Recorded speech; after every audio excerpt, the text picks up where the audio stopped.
Bem-vindos a mais um Ecobagagens. Nesse episódio nós vamos tratar sobre a doença de Parkinson, um problema muito popular por um lado, mas que as pessoas de fato não conhecem a doença como se deve. Nós estamos hoje na Associação Brasil Parkinson e vamos conversar com a sua presidente, Érica Tadeu. Érica, prazer em falar contigo, obrigado por nos receber. Explica para nós o que é a associação, como é que ela surgiu, como que ela trabalha hoje. A Associação Brasil Parkinson é uma associação sem fins lucrativos que há 38 anos atende pessoas com doença de Parkinson e parkinsonismo atípico em diversas áreas, além de atender o seu cuidador, o seu familiar, também com exercícios, com psicoterapia.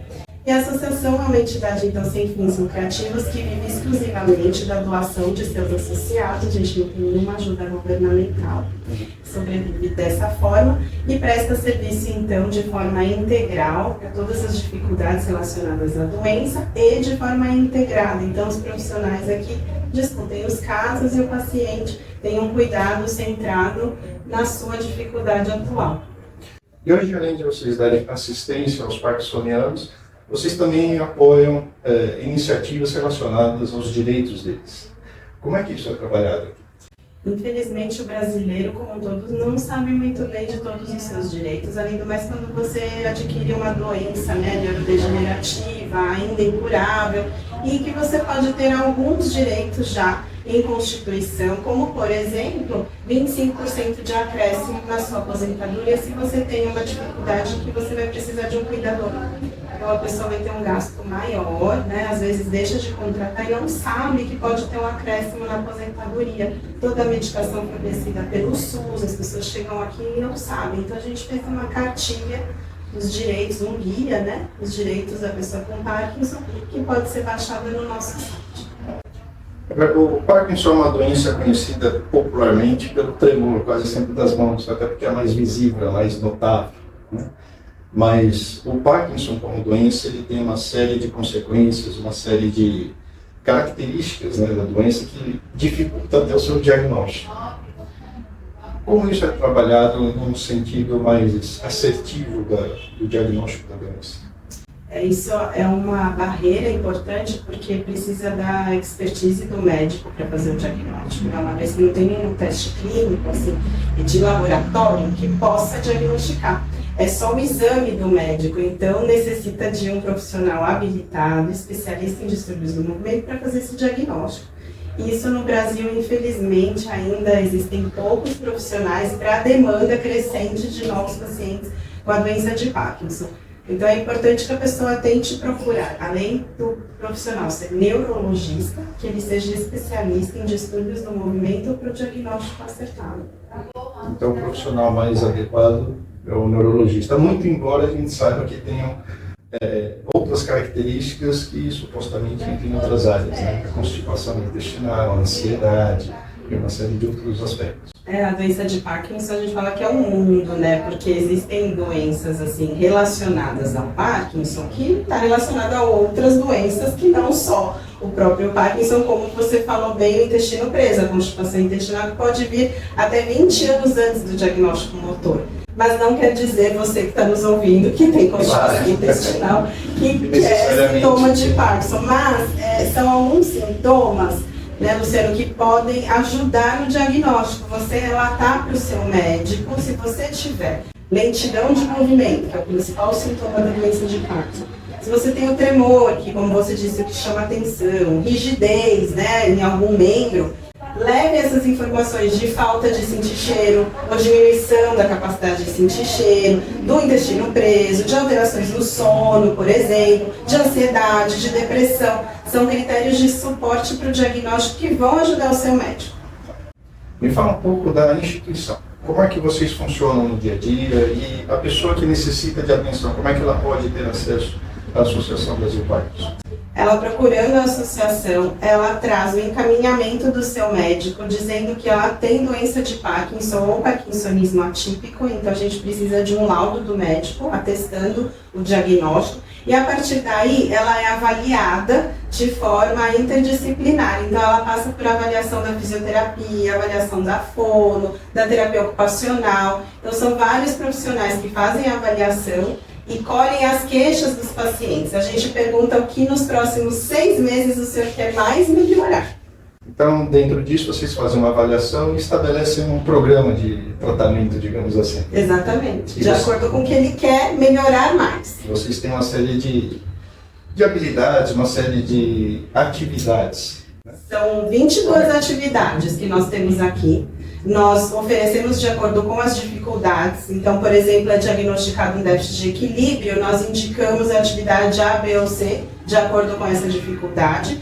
E o paciente escolhe o que ele quer fazer, obviamente, né? O cuidado é centrado nele. Então, ele decide. Eu posso até indicar, o senhor deve fazer Tai Chi Chuan, mas se ele não quiser, ele pode escolher a atividade que ele mais se identifica. Eu não sei se essa expressão é mais adequada, mas vocês têm um tratamento mais técnico e, às vezes, mais lúdico.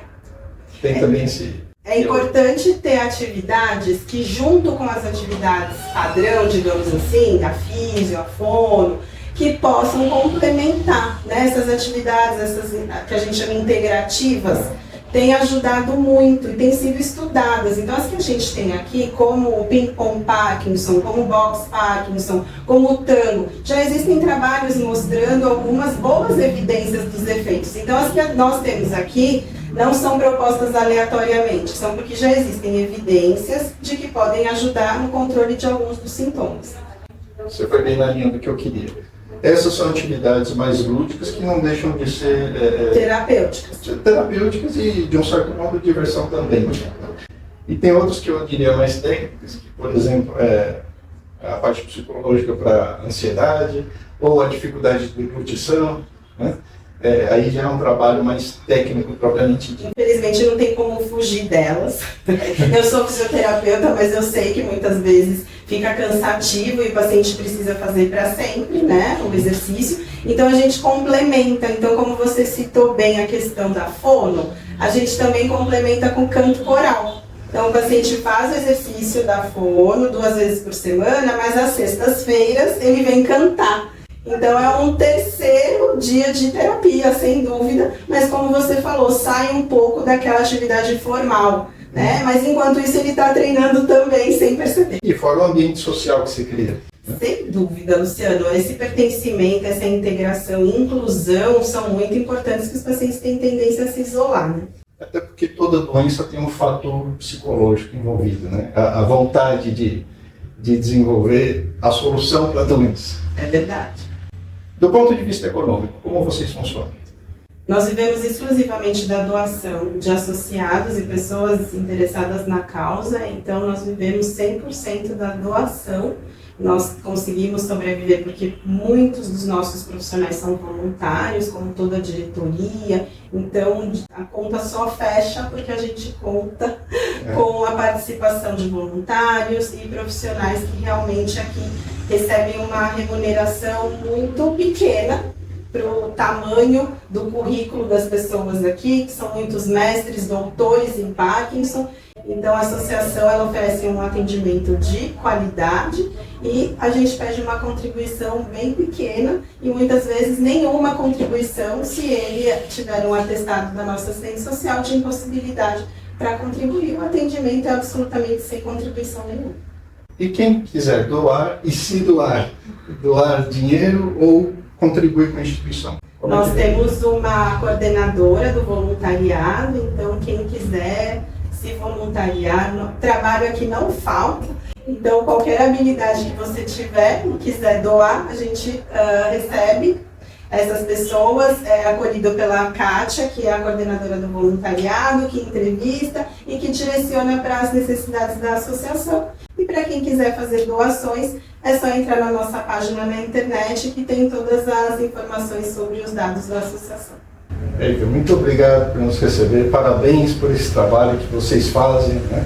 Lógico, já tem 38 anos de história na instituição, tem muita história a ser contada e tem muito mais pela frente. Parabéns. Obrigada, Desejo sucesso a vocês e que a gente possa levar isso para mais gente, né? O mal de Parkinson ou a doença de Parkinson é um problema muito mais extenso do que a grande maioria das pessoas conhecem. Nós vamos mostrar isso ao longo do programa hoje. Obrigada, Luciano, pela oportunidade.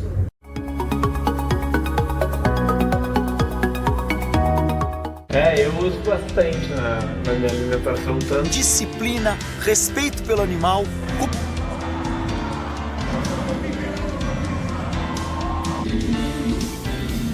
Momentos fazendo todas as reações, sabe? E a questionar o que eu vim fazer de verdade. Ainda assim estamos conectados de alguma forma.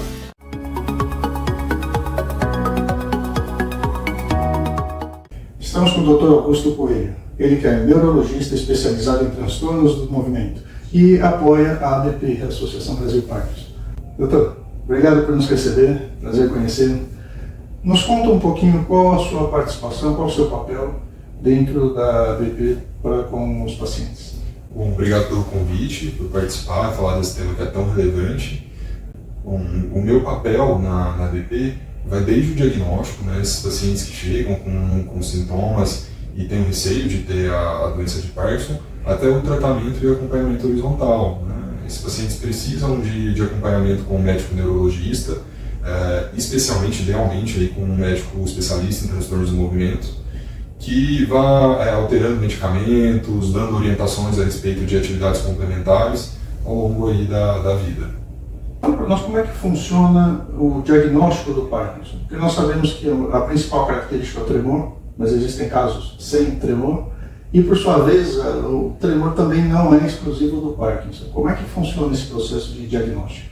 Perfeito, eu acho que isso é um ponto muito importante. Eu às vezes vejo pacientes mais jovens com tremor, com muito receio, né, de ter a doença de Parkinson, e esse é um ponto que a gente tem que ressaltar. Nem todo tremor é pela doença de Parkinson. Pelo contrário, a maioria dos tremores, em especial em pacientes mais jovens, não são pela doença de Parkinson. Né? Tem outros diagnósticos diferenciais, como o tremor essencial, que são até muito mais comuns. Agora, para o diagnóstico de Parkinson, o sintoma mais importante, né, que é essencial, é a lentidão, a gente chama de bradicinesia. Então, o paciente precisa ter a lentidão e mais um outro sintoma, que seria o tremor, a rigidez ou alterações de marcha. Assim a gente começa a pensar no diagnóstico de doença de Parkinson, que depois vai precisar de alguns outros fatores, né, com serviços na consulta médica especializada. Agora, a gente sabe que tem alguns sintomas que são, entre aspas, comuns, né, ou que, num primeiro momento, não incidem o Parkinson, a dificuldade de deglutição, às vezes a constipação intestinal e tal. Em que momento deve haver o alerta para correr atrás de um diagnóstico mais preciso? Exatamente. A gente sempre lembra desses sintomas motores quando fala de doença de Parkinson, e eles são muito importantes, são eles que vão permitir o diagnóstico da doença, mas existe uma série de outros sintomas. A doença é muito mais complexa do que esses sintomas motores. Inclusive, hoje nós falamos de sintomas não motores, sintomas que podem iniciar até 10 anos antes da abertura do tremor e da lentidão. Aí eu ressalto alterações relativas ao sono, alterações no aparelho gastrointestinal, em especial aí a obstipação, né, a prisão de ventre, entre outros sintomas. Sempre na consulta, né, desde lá do diagnóstico e ao longo de todo o acompanhamento, é necessário a gente rever esses sintomas, sempre que o paciente voltar ao médico, porque eles podem ser tão incapacitantes, né, prejudicar tanto a qualidade de vida quanto os sintomas motores. A gente sabe que ela é uma doença degenerativa, que pode chegar ao ponto de incapacitar a pessoa. Até que ponto isso é administrável? Como é que a gente pode retardar esse decaimento da doença? A doença de Parkinson é uma doença degenerativa. Nós não temos cura hoje, não existe algum medicamento que modifica essa evolução da doença. No entanto, nós temos uma série de medicamentos que são sintomáticos, que controlam muito bem os sintomas da doença. Isso é muito individual, né? As doenças são diferentes nos indivíduos, nos pacientes diferentes, mas hoje nós conseguimos, com o tratamento medicamentoso adequado e fazendo as terapias complementares, anos e anos de funcionalidade. Os pacientes conseguem trabalhar por muitos anos, ter uma vida funcional e produtiva. E agora é importante ressaltar que, embora a gente não tenha um medicamento que é curativo, que modifica a evolução da doença, nós temos uma atividade, um tipo de intervenção que pode modificar e diminuir a progressão da doença, que é a atividade física.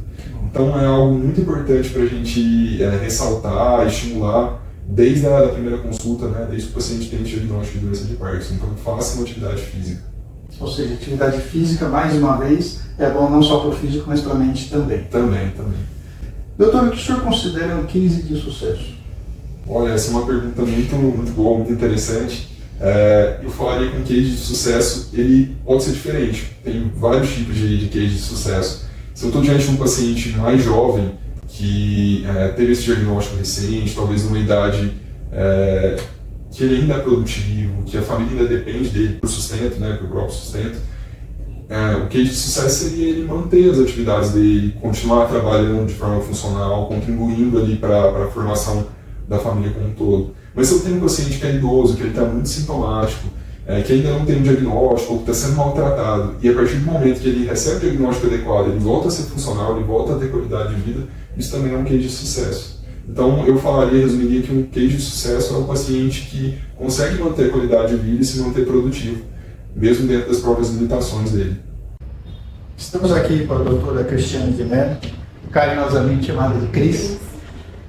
Cris, explica para nós quais os principais sintomas e os principais tratamentos, exercícios que vocês têm na fisioterapia com os seus assistidos. Aqui, nós estamos na Associação Brasil Parkinson, então os principais sintomas que a gente tem nos pacientes com Parkinson são a bradicinesia, que é uma lentidão dos movimentos, o tremor, que não é a característica principal do Parkinson, que muitas pessoas acham que é tremor, não é. O tremor é um tremor de repouso, então o paciente não percebe que está tremendo, geralmente é o familiar que percebe. A gente tem a rigidez articular, que é um paciente que tem dificuldade de movimentos muito longos, então às vezes a gente percebe um idoso na hora de levantar e sentar, é difícil para ele. E a instabilidade postural, que a gente vê com um desequilíbrio. E aí esses sinais são sinais que a gente chama sinais cardinais do Parkinson. Então, para o paciente ser Parkinson, ele tem que ter alguns desses sinais. Então, a gente tem a doença de Parkinson, que não tem uma causa aparente, mas que ele vai começando a aparecer esses sinais clínicos, o médico vai avaliar, pedir exames, né, exames de imagem, e aí fazer testes com medicamentos. Se ele for responsivo à dopamina, porque o Parkinson tem uma deficiência de dopamina, que é um neurotransmissor, que ele é responsável de mandar os impulsos adequados para a região que tem que realizar os movimentos. Então, o Parkinson tem essa deficiência de dopamina. Então, o médico, até para ter certeza que é Parkinson, ele entra com a dopamina se o paciente melhorou os sinais, então aí ele consegue fechar o diagnóstico. Então, trabalho motor e neurológico. Então, o médico, o neurologista, quando ele avalia o paciente, ele vai avaliar essas questões motoras, a questão metabólica, os exames de imagem e a clínica do paciente. Então, para fechar o diagnóstico, tem que ser toda essa avaliação clínica do paciente junto com o exame de imagem. O seu trabalho é basicamente na parte motora e mobilidade. Isso, na parte motora. Né? Então, a fisioterapia trabalha mais com esses déficits motores do Parkinson. Então, eu falei dos 4 sinais principais, mas o Parkinson tem uma gama de outros sinais. Questões de equilíbrio, vocês também trabalham? Então, o que a gente mais trabalha é a questão do equilíbrio e a questão da amplitude de movimento, que eu falei que é a rigidez, então você tem uma diminuição da amplitude de movimento, a gente trabalha muito com isso. O equilíbrio, a gente trabalha muito com exercícios que é até um contraponto. O paciente tem déficit de equilíbrio, a gente diminui a base de apoio dele para ele treinar esse equilíbrio. Os pacientes com Parkinson, a grande maioria não tem déficit de força, tem um déficit de coordenação desses movimentos e uma diminuição dessa amplitude de movimento. Então, força, às vezes a gente trabalha, mas não necessariamente. A questão neurológica, a motora e a força física também. Isso, tá? Além disso, vocês têm também um papel em relação aos novos profissionais. Sim, Como é que funciona esse programa? Esse programa aqui da associação é uma parceria com as universidades. Eu não sou a única supervisora que está aqui, temos outras faculdades que estão aqui dentro. E o objetivo é justamente mostrar para o aluno as possibilidades de atendimento. Então, os pacientes são atendidos pelos alunos do último ano do curso, que o estágio é um estágio supervisionado. A gente discute com o aluno, faz eles relembrar, porque se tiver a parte teórica em sala de aula, faz eles relembrarem o conteúdo teórico e visualizar na prática o que a gente falou em sala de aula. E aí propor as atividades para aquelas dificuldades que o paciente tem. E isso é muito importante, porque o aluno aprenda a ter uma visão de avaliar cada paciente, porque cada paciente vai ter um diferente comprometimento motor ou cognitivo. Então, alguns pacientes a gente pode puxar mais, da parte de exercício, outros a gente tem que falar de forma diferente. Então, ensinar o aluno a ter um comando de voz bom para falar com o paciente, a entender que uns têm um pouquinho mais de dificuldade, outros menos, então a supervisão de estágio faz isso. Traz aqui no campo de estágio, que a BP abre para a gente essa oportunidade, para eles avaliarem e tratarem os pacientes. A fisioterapia, como ciência, ela tem as suas particularidades, suas áreas de atuação. Aqui é mais especificamente para a parte neurológica. Isso, Que mensagem você pode dar aos novos profissionais, aos estudantes, no sentido de uma sensibilidade da profissão, de como é que se trabalha isso, como é que se identificam essas questões? Eu acho muito importante, que eu inclusive falo isso muito para os alunos, a empatia. Né? Então, até na hora de prescrever o exercício, que é o que a gente faz, faça o exercício antes para ver se aquele exercício está difícil para o paciente fazer ou não. Às vezes nem você não consegue fazer, então que dirá o paciente. E a empatia com todas as dificuldades que esse paciente traz de casa. Então a gente tem essa questão de uma avaliação global do paciente, não só a avaliação motora. Então, como ele está hoje, como é que está a pressão, se ele comeu, como é que ele veio daqui para lá. E sempre o importante na avaliação é perguntar qual a sua dificuldade. Porque às vezes o aluno que se forma, ele quer fazer o exercício. Mas o exercício para quê? É um exercício para ele levantar a mulher da cama, um exercício para ele conseguir escovar o dente melhor. Então, para a gente falar com as tarefas do dia a dia. Então, isso a gente chama de objetivo funcional. O que o paciente está com dificuldade, o que a gente pode pensar para facilitar a vida dele lá no dia a dia de casa. E fora isso, tem também a questão do perfil, né? Sim. Às vezes um paciente com o mesmo problema do seu vizinho, do seu colega, mas recomendam-se exercícios diferentes. Por isso a importância da Um é mais visual, mais espacial, outro é mais sinestésico. Então, por isso que a gente fala da importância de avaliar o paciente. E até para a conduta. Então, hoje a gente fez um trabalho de grupos. Né? Então, a gente tenta mesclar os exercícios, porque tem uns que fazem um pouco melhor e outros com um pouco mais de dificuldade. Mas quando a gente faz aquele tempo individualizado, a gente vai trabalhar nesses aspectos. O que o paciente tem de bom? Eu começo por aí e aí eu vou entrando com o que ele tem de dificuldade para ir ganhando o que ele tem de dificuldade. Isso. Obrigado por nos receber. Parabéns pelo trabalho. Imagina. E sucesso. Tá bom. Obrigada.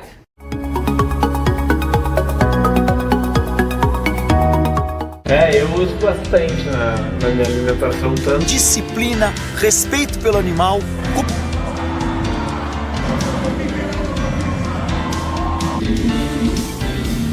Momento fazendo todas as reações, sabe? E a questionar o que eu vim fazer de verdade. Ainda assim, estamos conectados de alguma forma.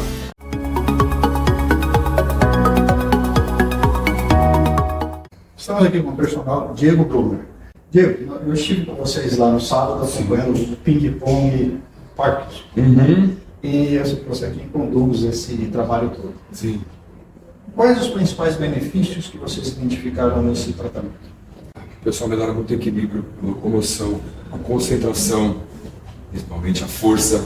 A gente faz a parte física também, não é só o esporte em si, tem toda a parte de preparação física. E eu senti que eles evoluíram muito em todos esses quesitos: equilíbrio, força, resistência, a socialização deles também. Eles falam muito disso. Esse ponto um pouco mais adiante. Porque além da questão terapêutica, tem evidentemente o aspecto social, né, de tempo, conversa e tudo mais. E isso tende a corroborar com o tratamento como. Sim. Como é que isso interfere no psicológico no sentido da recuperação do paciente? Eu sinto que eles se sentem mais acolhidos aqui. Muitos relatos que eles vão para outros lugares, o treino não é o mesmo. Então eles sentem que eles ficam para trás. Aqui, como eles não sabem do problema do outro, eles se acolhem. Isso é muito legal.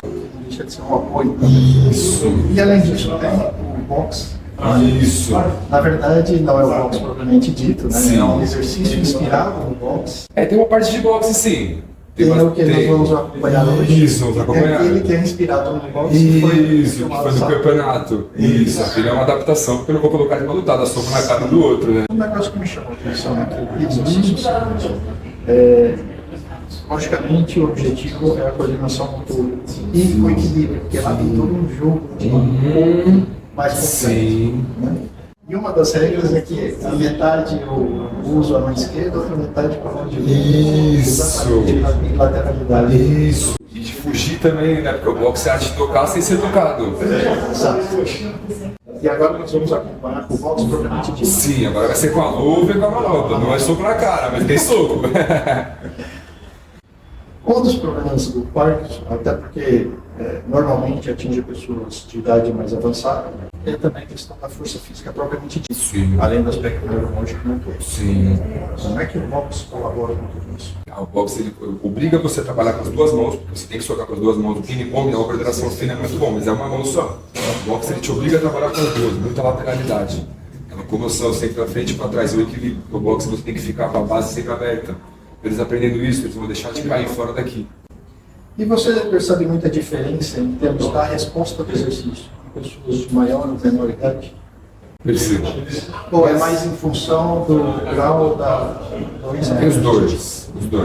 É uma diferença. Mas todos evoluem. Todos vão evoluindo. Cada um no seu ritmo, mas todos evoluem. Parabéns pelo trabalho. Muito obrigado. É muito interessante acompanhar aqui a Associação Brasil Parkinson. Parabéns, sucesso. Muito obrigado, combinado. Então. Estamos aqui com o Rubens Campos, que é um dos assistidos pela BP. Sim. Rubens, você está aqui há quanto tempo? Estou aqui há um ano.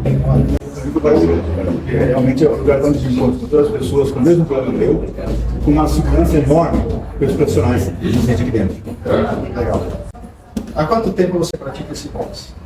Boxe acho que faz uns 6 meses. E o que você sentiu de melhoria nesse? É os movimentos, ajudou muito no movimento. O problema dela, ele não fala que é uma doença do Parkinson, tem que falar. E é o seguinte, eu senti que os movimentos estão melhores. Porque o problema do Parkinson, ele retesa esses negócios. Tem um problema, cara, quando eu vou de manhã, tem que fazer exercício, eu levanto o pescoço retesado e gozado. Meu ciático começa a incomodar. Então eu já fiz alguns exercícios aqui, aprendi os exercícios a fazer, e isso melhorou muito. Você já começa o dia fazendo exercício? Sim, tem que começar. Só para você levantar já, pelo problema que nós temos, já dificulta a gente. Então a gente tem que levantar com cuidado para que não possa cair. Isso acontece muito com os meus colegas aqui dentro. Eu tirei 4 tombos e hoje estou esperto nisso, entendeu?